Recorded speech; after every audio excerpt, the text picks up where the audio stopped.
Bonjour, mettez-vous à l'aise. Nous sommes avec Valérie Léonard, photographe de documentaires humains. Je vous laisse nous parler des débuts de votre carrière en tant que photographe. Je me suis autorisée en fait à devenir photographe il n'y a que 16 ans en fait. Je suis née dans une famille d'artistes. Mon père était un très grand photographe de célébrités, de musiciens de jazz aussi américains. Et ma mère était peintre. Et je ne me rappelle plus, peut-être 6 ans, quelque chose comme ça, j'avais envie d'être photographe, mais je n'osais pas le dire. Pour moi, mon père, c'était le seul juge qui pouvait donner un avis sur les photos. Il n'y avait que lui et qu'à travers ses yeux, je pouvais savoir si la photo était bonne ou pas. Donc je pensais que je ferais des mauvaises photos, donc je ne me suis pas autorisée à être photographe. Et je suis devenue hôtesse de l'air pour Air France sur long courrier. Donc j'ai énormément voyagé et j'ai eu des contacts avec des populations dans des endroits très reculés dans le monde. Et puis un jour, c'était il y a 16 ans, mon père m'appelle des États-Unis et me dit qu'il est malade et qu'il n'a plus que 6 mois à vivre.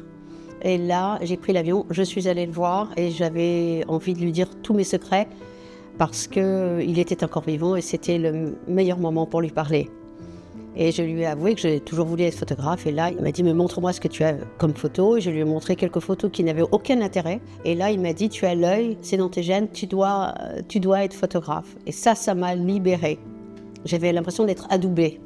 Donc je suis rentrée chez moi, j'ai acheté matériel professionnel et je suis partie en Birmanie. Et lorsque j'étais en Birmanie, mon père est mort. J'avais 2 frustrations. Non seulement il n'avait pas vu mes photos et il était mort entre-temps, et la deuxième chose, c'est que j'avais juste des jolies photos de Birmanie. Ça ne sert à rien d'avoir des jolies photos. Si je veux être professionnelle, il faut que je raconte une histoire. Mon père m'avait dit de quelque chose d'extrêmement important. Il m'avait donné ce conseil. Je vais le dire en français. Il m'avait dit, tu dois dire toujours la vérité, mais en termes de beauté. Et pas en termes de misérabilisme. Donc j'ai demandé 1 mois et demi de congé sans solde à Air France et je suis partie au Mali. Je voyage toujours toute seule. Je dors chez eux, je vais les 3 premiers jours à l'hôtel et après je finis dans tous les villages et je ne reste pas à l'hôtel. Et là au Mali, j'ai cherché mathématiques, c'était terrible parce que c'était le début de ma carrière, il fallait que je trouve quelque chose. Et par chance, je me promenais sur les collines de Bamako et là j'ai découvert tous les ateliers des forgerons de Bamako.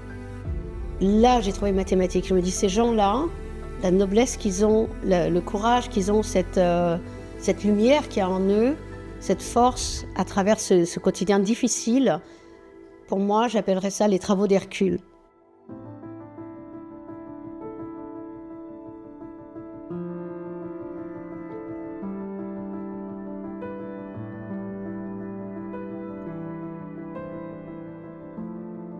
Dans ce même voyage, je suis allée dans les mines d'or de Kokoro, je suis allée dans l'île de Ségou voir les cuissons des poteries où j'étais dans les villages où je dormais avec eux.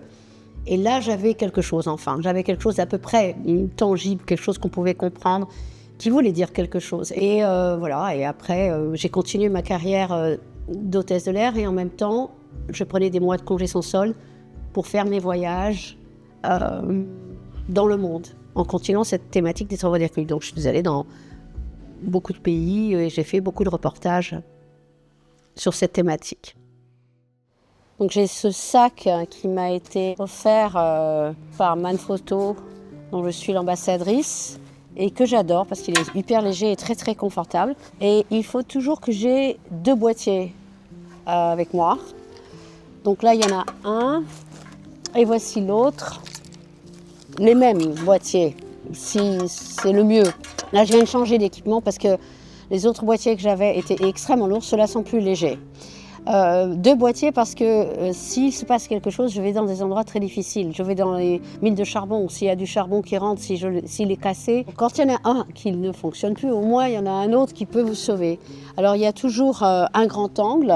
Celui-là, c'est un 28-75 et ça, c'est un 70-180, donc c'est une longue vue. Donc je m'en sers pas trop, mais ça peut arriver, ça peut m'être utile. Et celui-là, c'est un V4-70. Et j'ai mon objectif préféré, qui est le 4e, qui est un 85 mm à une ouverture 1.8. Tous les autres ouvrent à 2.8, sauf un. Évidemment, on sait que plus l'ouverture est grande, mieux c'est par rapport à la lumière, d'autant plus que je n'utilise pas de lumière extérieure. Le 85 1.8, c'est mon préféré parce que c'est celui pour les portraits. En plus de ça, dans ce sac, j'ai mon ordinateur et j'ai les batteries de ces appareils et j'ai l'imprimante couleur, plus le papier de l'imprimante couleur, plus les batteries de l'imprimante couleur, plus l'encre. Et tout cela, ça faisait 17 kilos. Je crois que je suis descendue à 14,5 kg. Est-ce que vous pouvez nous parler de votre manière de photographier, votre éthique? J'ai énormément de respect pour les gens que je photographie. Je les admire. J'essaye de me faire le plus... C'est pas discrète possible, mais il faut que je sois acceptée par eux avant, de toute façon. J'ai jamais photographié quelqu'un que je ne connais pas. Donc je vais dans ces endroits-là, je rencontre les gens. Je ne fais pas de photos pendant presque entre 10 et 15 jours. Je ne fais pas de photos pour moi. Je fais des photos pour eux, je leur fais des portraits pour eux que je ne garde pas parce qu'ils sont en train de poser, parce qu'ils n'ont pas les moyens d'avoir des photos de eux, de leur famille. Et je les imprime sur ma petite imprimante portative et je leur donne en cadeau. Et ils sont très contents, ils voient déjà que je les respecte, que je suis très patiente. Et ça peut durer 2 semaines. J'établis des liens tellement forts. Donc je fais la cuisine, ou je les emmène à l'hôpital, ou je joue avec eux à des jeux, ou on regarde des films le soir parce qu'ils n'ont jamais vu de films ou de dessins animés dans des endroits vraiment très loin dans le monde, dans le fin fond. Je me rappelle, au Cameroun, ils n'avaient jamais vu les Pirates des Caraïbes et je leur ai montré, c'était en pleine nuit, il n'y avait pas d'électricité dans le village. Là, je s'étais réunis, c'était drôle, ils ne connaissaient même pas la langue, mais ce n'était pas grave. Donc c'est établir ces liens-là que j'ai, qui sont importants. Je leur montre d'ailleurs les photos que j'ai faites avant, dans d'autres reportages, et ça les intéresse beaucoup.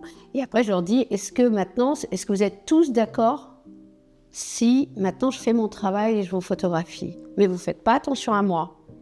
Et c'est là que je commence mon travail. Je ne fais pas beaucoup de photos, je travaille très lentement. Je peux rester dans un endroit qui est grand comme une petite cour d'école, on va dire, toute une journée. Parce que j'attends la lumière. La lumière, c'est une obsession pour moi, puisque je ne travaille pas avec un flash. J'ai pas de flash, de toute façon. C'est trop intrusif, c'est très violent. Et puis, ces gens-là travaillent. Ils ne sont pas des mannequins, ils ne sont pas payés pour être photographiés. D'ailleurs, quand je rentre chez moi, sur place, je regarde tout de suite les photos sur mon appareil. Si on a une qui ne me plaît pas, je la jette immédiatement. Je prends 2 ou 3 shots du même endroit, du même sujet, parce qu'on ne sait jamais. En rentrant, au bout d'un mois, 1 mois et demi, je n'ai que 600 photos environ. Et dans cette photo, par exemple, il y a le personnage central qui tient un bâton. Et cette femme est à côté d'une jeune fille qui est baissée. Et le premier shot, la petite fille qui était debout. Évidemment, ces gens-là ne posent pas. Je suis avec eux, je vis dans le village. Et j'ai eu la chance de faire le 2e shot au moment où elle est baissée. Et en plus, à gauche de la photo, on voit cette femme qui est dans la fumée, qui arrive avec son panier sur la tête. Et ça, cet élément-là est l'élément essentiel de cette photographie. Cette femme à gauche et la petite fille qui laisse la priorité au personnage central. Voilà, 2 shots, ça suffit. Je pense que l'art peut changer les mentalités.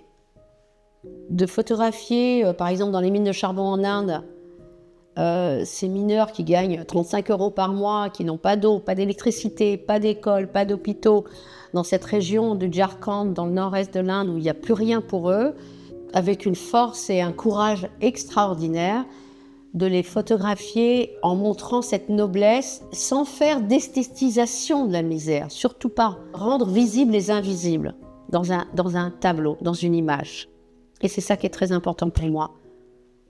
En Indonésie, pour faire ce reportage sur cette communauté qu'on appelle les Badouis, qui vivent en dehors du monde moderne depuis 600 ans, dans la jungle, qu'ils ont gardé à l'état intact jusqu'à maintenant, parce qu'ils ont des règles très très strictes sur la nature, ils ne changent pas le cours de la rivière, ils marchent pieds nus, tous les objets modernes, le plastique est interdit, l'électricité est bannie, l'école du gouvernement est bannie, donc ils vivent vraiment avec un rapport à la nature d'échange et de respect qui est absolument incroyable. Ils sont convaincus d'être les garants de l'équilibre cosmique de notre univers quand même, c'est pas rien. Donc moi j'ai dû aller 3 fois là-bas pour finir par être acceptée. Et j'ai passé des moments merveilleux avec eux, parce que je vivais avec eux dans le village, dans les villages. Et il y a un moment donné, vous savez, ils ont des armes qu'on appelle des golocs, qui sont comme des machettes. Ils se servent de ça pour couper les plantes dans la jungle, pour couper le bois. Oui, d'ailleurs, ça me fait penser, j'ai des rapports tellement étroits avec ces badouis, tellement forts, qu'il y en a un homme, un jeune homme, qui me considérait comme sa mère, qui me protégeait, parce que je tombe tout le temps dans mes voyages. Je me casse la figure, je me fais des fractures. Eh bien, il s'appelle Nassim.